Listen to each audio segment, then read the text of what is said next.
இந்த வருஷத்துல ஒரு புது துவக்கத்தை பண்றதுக்கான திட்டங்களை நீங்க இன்னைக்கு வச்சிருக்கீங்களா? நமக்கு ப்ராப்பரான ஒரு இன்கம் அதுல கிடைக்குமா? இல்ல இது ஃபெயிலியர் ஆயிட்டா என்ன பண்றது? இப்படி நிறைய கொஸ்டின்ஸ் உங்களுக்குள்ள இருக்கா?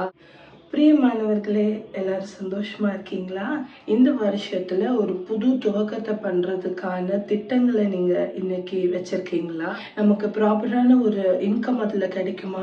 இல்ல இது ஃபெயிலியர் ஆயிட்டா என்ன பண்றது? இப்படி நிறைய கொஸ்டின்ஸ் உங்களுக்குள்ள இருக்கா? அப்போ ஆண்டவர் இந்த வசனத்தை உங்களுக்காக இன்றைக்கு கொடுத்திருக்கிறாரு.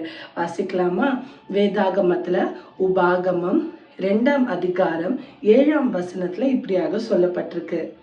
உன் தேவனாகிய கர்த்தர் உன் கையின் கிரியைகளில் எல்லாம் உன்னை ஆசீர்வதித்து வருகிறார். உன் கையின் காரியங்களில் எல்லாம் கிரியைகளில் எல்லாம் நான் என்ன பண்ணுவேன்? உன்னை ஆசீர்வதிப்பேன். ஸோ மனுஷங்க ஒருவேளை நமக்கு சப்போர்ட் பண்ணா, நீ ஸ்டார்ட் பண்ணு, நான் உன் கூடவே இருக்கேன், இப்படி நிறைய நமக்கு கமிட்மெண்ட்ஸை கொடுத்துட்டு ஒருவேளை அவங்க பேக் அடிக்க வாய்ப்பு இருக்கு.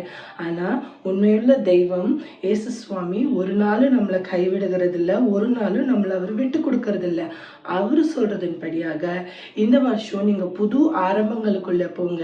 அவர் இது மட்டும் உங்களை நடத்தி வந்தது போல இனியும் உங்களுக்கு எந்த குறைவும் இல்லாம உங்களை வழி நடத்துகிறேன் அப்படின்னு அவர் உங்களுக்கு வாக்கு பண்ணியிருக்கிறாரு. சோ எந்த தயக்கமும் இல்லாம இனி நீங்க இந்த காரியங்களை சந்தோஷமா ஆரம்பிங்க.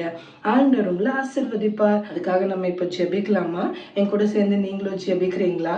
அன்பின் இயேசு சுவாமி, இந்த நாளிலும் கூட ஆண்டவரே, இந்த வீடியோவை பார்த்துட்டு இருக்கிறவங்க எப்படிப்பட்ட துவக்கத்தை, புது பிஸ்னஸ், புது படிப்பு, புது வேலை, அப்படி குடும்பத்தை ஆசீர்வதிக்கிற காரியங்கள் எதை துவங்கினாலும் தேவரீர் அவர்கள் கையிட்டு செய்கிற எல்லா காரியங்களும் நீங்கள் ஆசீர்வதிக்கும்படிக்காய் இயேசுவின் நாமத்தினாலே கெஞ்சி கேட்கிறோம் பிதாவே. ஆமென். எல்லாரும் ஆமென் சொன்னீங்களா?